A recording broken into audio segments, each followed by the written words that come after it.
Well, I'll apologize in advance for the horrible audio of this because I'm just a guy holding my camera right now, my phone. So this is the best we're going to get. But we need to look at my new little skidder, a TreeFarmer C5. Now we'll confirm it's a C5 when we go under the hood. Some people thought it was a C4, but I don't know. It's got the Detroit diesel in it. I think the previous owner said that it did say Garrett or Can Car underneath the hood. So we'll check it out. The diesel, the Detroit is pretty great. I'm not gonna lie. It runs really nicely. So we'll give you a rundown on this. So let's just say it's a C5, right? Because it says C5 on the front clip. Detroit diesel, Braden winch. All you Braden winch haters out there, I get it. You know, they're hard to get parts for, no big deal. If something goes wrong, then we'll replace the winch. The tires are 18.4 34s. They've seen better days, but you know what? I think we'll just run them until they go, right? Big long cable on it. It doesn't come with a warranty. I think it's out of its warranty date. This is probably like mid 60s.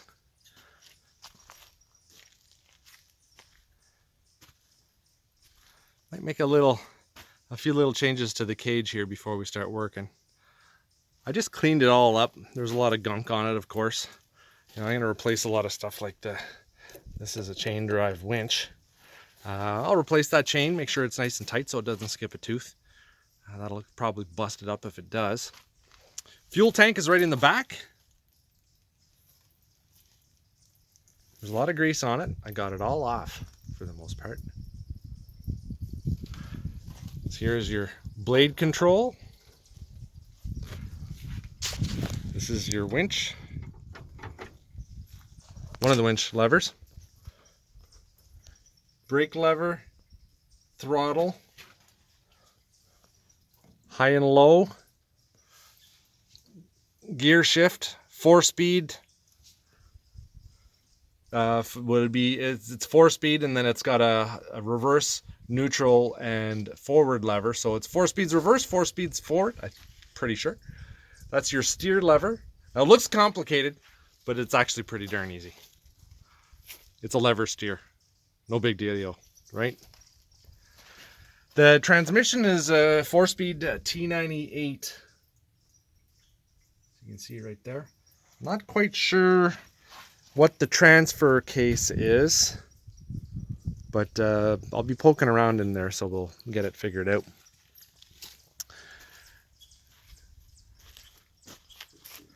The front rams here are pretty chipped up. Front rams are pretty chipped up here. You know, they're kind of exposed, so the rocks and whatnot fall on them and they get chipped. But I'm pretty sure that's the first time, well, this will be the first time those rams have ever been serviced since it was bought. Now, I bought this from the second owner. They bought it, I think, back in the 70s, which is pretty darn cool. The guy I bought it from, his grandpa bought it. And what a nice guy. Ottawa Valley, typical Ottawa Valley boys. You gotta love them all up here.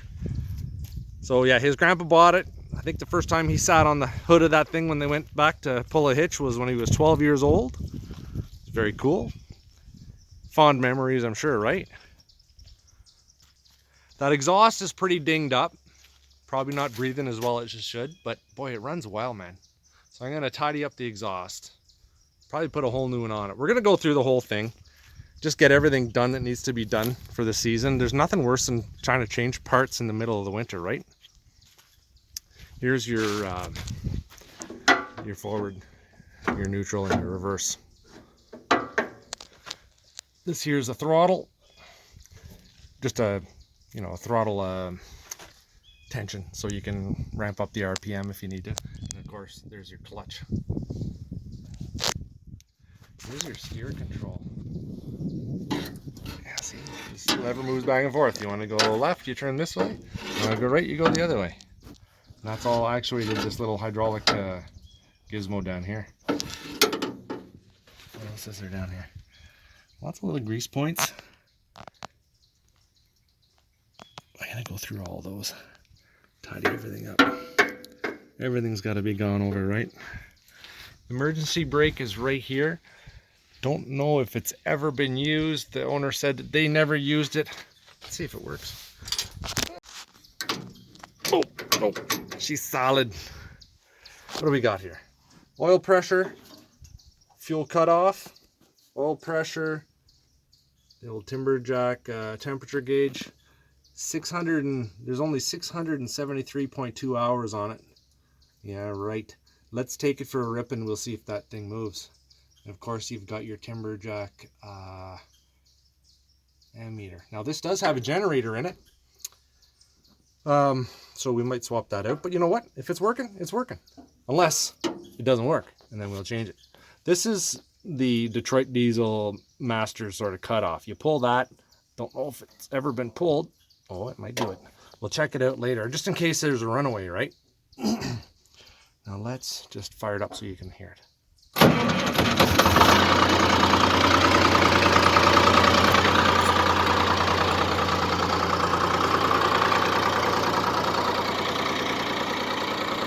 It hadn't been running 3 years. And when I fired it up, boy, there was a lot of white smoke, but you could just smell raw fuel.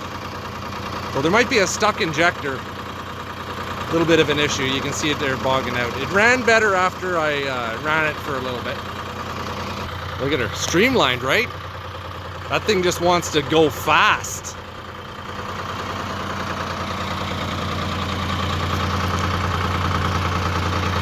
I think what I'll do is I'll pull the engine covers off.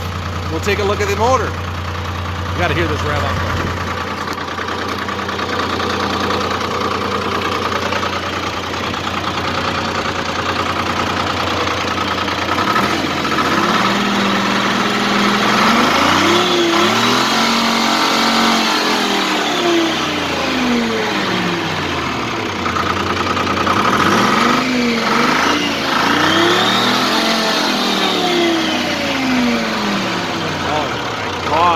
Awesome. All right, let's check in that engine compartment. I just noticed this on top of the transfer case, an open hole. Surely that wouldn't be a grease fitting. That's probably a fill hole, potentially. Oh, what do you guys think? All right, here's our Detroit Diesel. 2-stroke. A bit of info on it.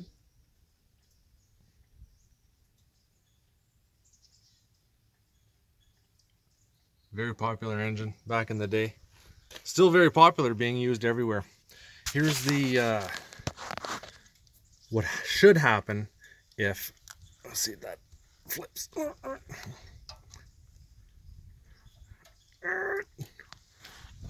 That's a little engine cut off. Let's see if it trips. Okay, so it doesn't.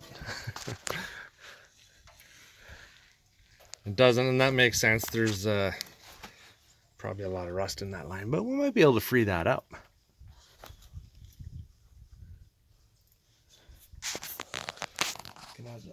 The electronics, the high-tech. Where's the computer? Where's the electronic control module in here? Not quite sure. I'll keep looking for it. But yeah, so that's the this is the cutoff, emergency cutoff in case something goes wrong. There's basically a flapper in here. And we will try to free it up, make sure we can get that working, because these things running away, not a good thing. Kind of just destroys your machine. Oil bath. There's no air filter canister in there. That's just basically an oil bath.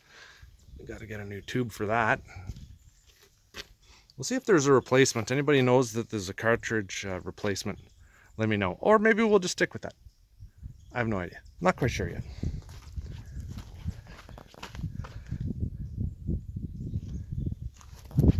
The hydraulic pump is in the front here. It runs all the hydraulics, as far as I know. Oh, there's the rest of her. There's the generator. There was a regulator on the far side of this. radiator or fluid cooler right there. That's dandy. And I did notice some fluid dripping out of this earlier. I don't know if it blasted out of that overflow. There's a little bit of water on there, but I don't know if that's because I just cleaned it. So I'm gonna take a look at that. That belt is definitely, those belts are definitely slippy. Oh, look at this on that generator. Slips. I mean, that could be one reason it might not be charging, or it might be just toast right. But this is that's not good either. That'll cause it to get a little warm. And you just see down there, there's a little U-joint.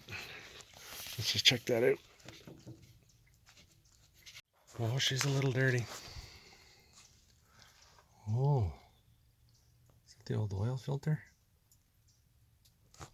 Wait, fuel filter? Fuel filter. I believe that is probably an oil cartridge. Oh, okay, here we go. There's what we're looking for. Can car 6505-1247D.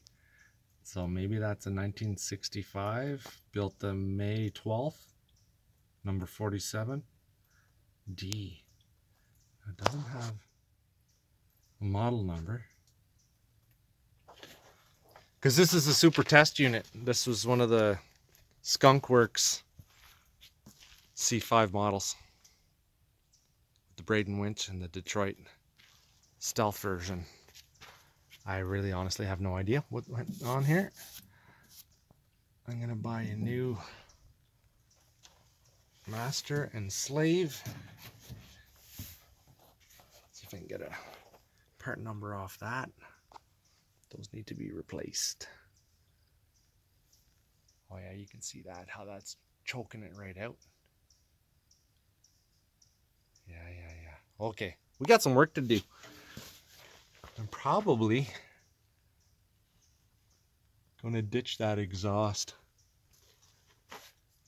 or figure something else out, or just fix that pipe. How about we just do that and run her, right? Let's just do that. There was also, what else is there? This little tag here. Property of Construction Equipment Co. Coast to Coast in Canada. 6505-1247. Same dealio. So anyway, looking for input. All you can car, tree, farmer, what's the other one? Garrett fans. Let me know what you think. So it's got the 8-bolt rims, and it's got the planetaries that you can see the brass pins for the sun gears, I believe they call them. Sun gear or orbital gears, planetaries. The sun gears, maybe the middle one, I forget. But this one's leaking. See that? That means that we should get in and just take a look, check things out. Anybody knows where I'd like to buy a spare planetary. Anybody knows where I can pick some up, please let me know. Tires are a little cracked. But you know what? Really? Honestly? Pretty tickety-boo, right? Pretty tickety-boo, where I come from. Next time we come out, we'll go over this, maybe what to look for, or what to check for when you're buying an old skidder. A couple of points that are pretty important. I've owned skidders before. I owned a Clark.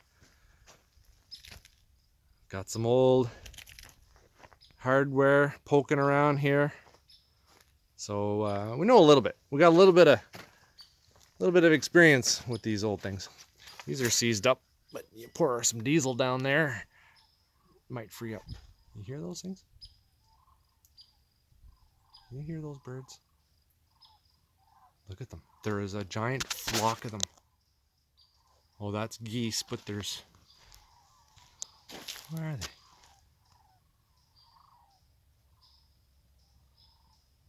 I don't know. Anyway, there we go.